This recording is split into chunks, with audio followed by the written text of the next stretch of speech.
మాట్లాడింది నువ్వా అధికారా? నేను ఎందుకు బాధ్యత తీసుకొని చెప్తున్నాను? నేను 4 సంవత్సరాలు చైర్మన్గా ఉన్నా కాబట్టి నేను బాధ్యత తీసుకుంటున్నా.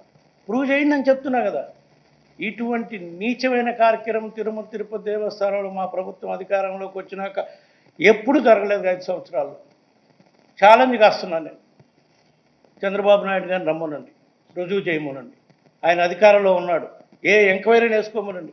కూటమి ప్రభుత్వం, ఢిల్లీలో కూడా వాళ్ళది ప్రభుత్వం, ఏ ఎంక్వైరీని వేసుకోమనండి. మేము రెడీగా ఉన్నాం. లేని పక్షంలో మేము న్యాయ పోరాటానికి సిద్ధమవుతాం తప్పకుండా. ఎందుకంటే 2 కారణాలు, రాజకీయ లబ్ధి కోసం కాదు, తిరుమల పవిత్రతను కాపాడటం కోసం మేమెంతా మెరుగ్గా సేవ చేశాం. అదేవిధంగా ప్రపంచవ్యాప్తంగా ఉన్న హిందూ భక్తుల మనోభావాలు దెబ్బతినే కార్యక్రమం జరుగుతుంది కాబట్టి దీన్ని తెలియజేయాల్సిన అవసరం మాపై ఉంది.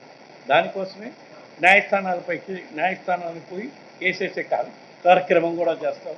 అవసరమైతే డిఫమేషన్ కేసు. వైవి సుబ్బారెడ్డి తిరుమలకు వచ్చి ప్రమాణం చేయడానికి కూడా సిద్ధంగా ఉన్నా చెప్తున్నాడు. నేను తప్పు చేయలేదని చెప్తున్నాడు.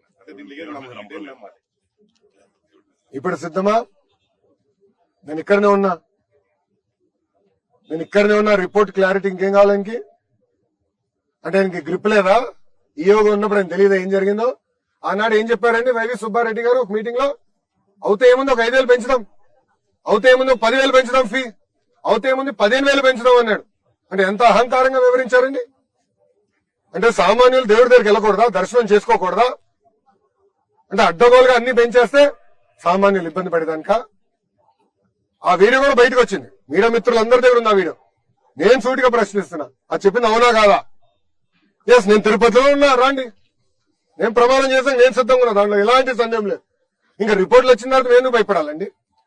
చాలా క్లారిటీగా ఉంది. వైవి సుబ్బారెడ్డి గారు కూడా నేను సూటిగా ప్రశ్నిస్తున్నా. గతంలో మీరు ఇలానే పింక్ డైమండ్ రాజకీయాలు చేశారు. ఆనాడు ప్రత్యేకంగా నా పైన, మా ముఖ్యమంత్రి చంద్రబాబు నాయుడు గారి పైన ఆరోపణలు చేశారు. దేవుడు పింక్ డైమండ్ ఏదో దొంగలిచ్చామని. ఏమైంది స్వామి అది? 5 సంవత్సరాలు మీరు ఏం పీకారని అడుగుతున్నా. అంటే రాజకీయం చేస్తాం తప్ప పవిత్రత కాపాడతాం మీకు తెలీదా అని సూటిగా వైవి సుబ్బారెడ్డిని నేను ఈరోజు ప్రశ్నిస్తున్నాను.